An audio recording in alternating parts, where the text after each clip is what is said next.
পিছনের চুলগুলা বাবরি কইরা কাট, আর দুই সাইডের চুলগুলা তেরত কইরা ফালাই দিয়া মাঝখানের চুলগুলা খাড়া কইরা রাখ। স্যার আপনার যে চুল এই কাটিং তো পসিবল না, খুব বেশি হলে ব্লেড দিয়ে সাইজা সব চুল ফালাই দিয়া জনি সিক্স কাটিং দেওয়া পারি। আমি যেমনে কইছি অমনি কাট। আরে স্যার আমি তো ডাক্তার নাবিত না, আমি সব চুল টুল কাটতে পারি না। পারস না মানে? স্যার ভুলে কই লাইছে, আমার কিছু করেন না।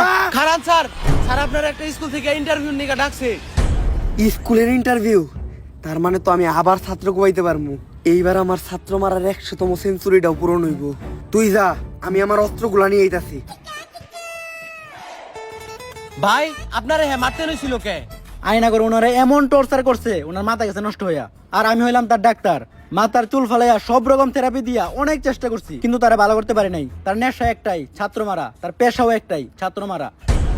উনি যতক্ষণ ছাত্র মারে ততক্ষণই উনি ভালো থাকে। ছাত্র না মারতে পারলে তার মাথা ঠিক থাকে না। উনার আগে ডাক্তারে উনি একটা প্রশ্ন করছিল, কিন্তু উত্তর দিতে পারে নাই, তাই মারি লাইছে। ডাক্তার মানুষের সামান্য প্রশ্নের উত্তর দিতে পারে নাই? কি এমন প্রশ্ন করছিল? আরে ডাক্তারে পরে সায়েন্স নিয়া, হ্যাঁ প্রশ্ন করছে কমার্সের। আর উনি একটা কথাই শুনতে পারে না, সেটা হইলো পারি না। আর কেউ যদি মনের বলে এই কথাটা বলে ফেলে, তাহলে তার আর কখনো বাঁচানো সম্ভব না। স্যার এই যে উনি ওমর ফ্রম সুইজারল্যান্ড।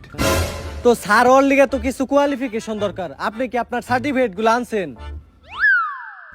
এই জায়গায় আমার কুমফুর সার্টিফিকেট আছে, আছে আমার 128টা মামলার কাগজ, আরো আছে আমার সব অস্ত্রের লাইসেন্স। এগুলা দিয়ে তো টিচারের চাকরি পাওয়া সম্ভব না। আপনার কি আর কোনো স্কুলের সার্টিফিকেট নাই? আর কি কোনো সার্টিফিকেট লাগবো?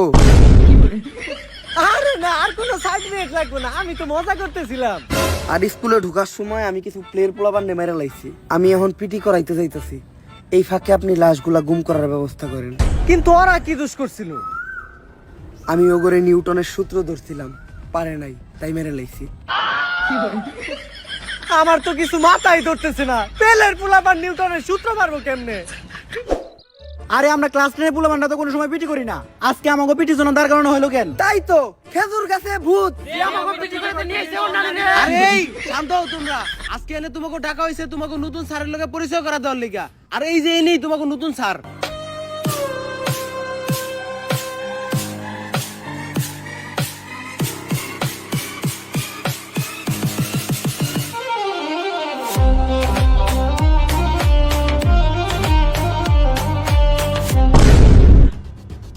আরে এইটাই তো ওই স্যার যারা আমি স্বপ্ন দেখছিলাম।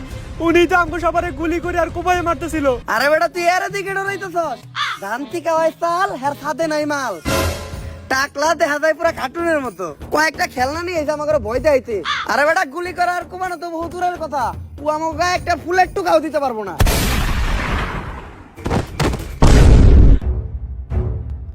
আর কারো কোনো সমস্যা? না স্যার, কোনো সমস্যা নাই। সমস্যা থাকলেও সমস্যা নাই, সমাধান আমার কাছে আছে। যেহেতু এখন পিটির পিরিয়ড, তাই আমি সবাই এখন পিটি করামু। আরামে দাঁড়াও।